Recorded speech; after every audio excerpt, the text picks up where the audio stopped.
What happens when oil prices go below zero, minus 37 US dollars a barrel? I mean, are they going to pay us to be filling up our cars? Who knows? Well, certainly not pay us, Laura, but certainly the May contract at least. So for the delivery of oil in May, sellers are indeed paying buyers to take the oil off them. And that's because, of course, there's been an extraordinary downturn in the economy. So demand for transport fuel has just collapsed. The number of barrels of oil stored at sea just in a few weeks has gone up from 100 million to about 150 million.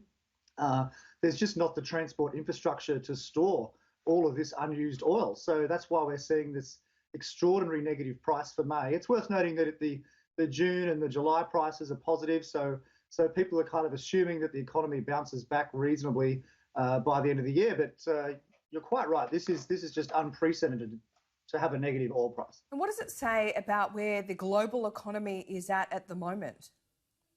Well, look, there's still enormous uncertainty, I think, about just how bad the downturn is going to be. But certainly this oil price suggests it's going to be very severe in the short term, at least, the downturn, that is.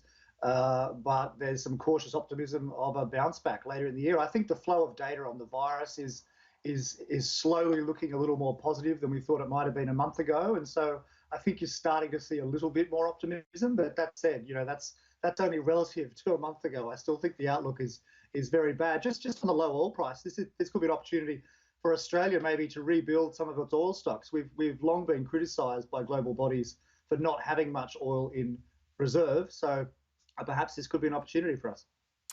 Perhaps an opportunity. Do you think the government is showing any signs of taking that opportunity? I mean, with this wide brown land, we have plenty of places to store it, don't we? Well, certainly we'd have to improve our storage infrastructure, I'm sure, because ours wouldn't be up to scratch either, I imagine. But look, it's something the government should consider, I think, although they've certainly got their hands full at the moment with so many other things. But we'll have to see.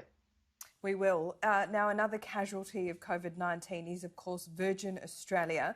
We read this morning that they've gone into voluntary administration. I haven't seen a statement to the ASX yet, but surely that'll have to happen before 10 a.m. this morning. Yeah, just on the structure of the airline industry, I'm obviously very sympathetic to the argument that we need two airlines and that there should be some sort of rescue package or some sort of government buyout even of Virgin. I mean, I can see the arguments for that, but then again, what is this industry going to look like in a year's time? There's going to be nowhere near as much travel, maybe for 2 or 3 years. So maybe it's just not viable to have the same sort of industry structure as we had before. These are difficult questions. There's no obvious answer, but certainly if there is any sort of bailout package, I think the shareholders of Virgin, should basically be taking a 100% haircut. They shouldn't be bailed out. And if state or federal governments are going to get involved, I think they should take some equity so that they have some upside benefit for taxpayers when they sell it back. Yep, it's a very good point indeed. But the arguments have been made by Qantas and others that if the government bails out Virgin, it needs to offer the same to Qantas. I guess, Adam, Qantas might be concerned that if the government does take a large equity stake in Virgin, Qantas, being the national carrier, will be effectively competing against the government and taxpayers. Well, look, I think Virgin could be run at arm's length, and I don't think anyone's suggesting that the government take a majority stake in Virgin. But look, these are valid questions. I don't buy Qantas's argument that just because the government does something with Virgin, it must do exactly the same thing with Qantas. Right.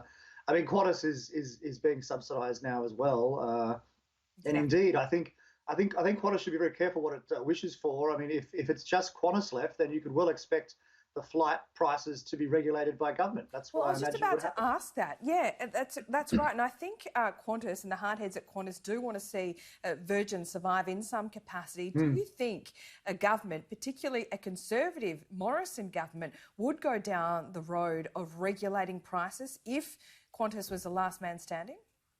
Well, look, they wouldn't want to, but it's quite possible that if there's just one carrier, say, flying between Sydney and Melbourne, you definitely want the ACCC to look at those prices because it'd just turn into an enormous cash cow for whoever was the monopoly provider. I mean, at some point in the future, some foreign airline might come in and engage in competition, but it's not looking like that's going to happen for quite a few years at least. So there is this interim period where there might be some heavy-handed government regulation on prices.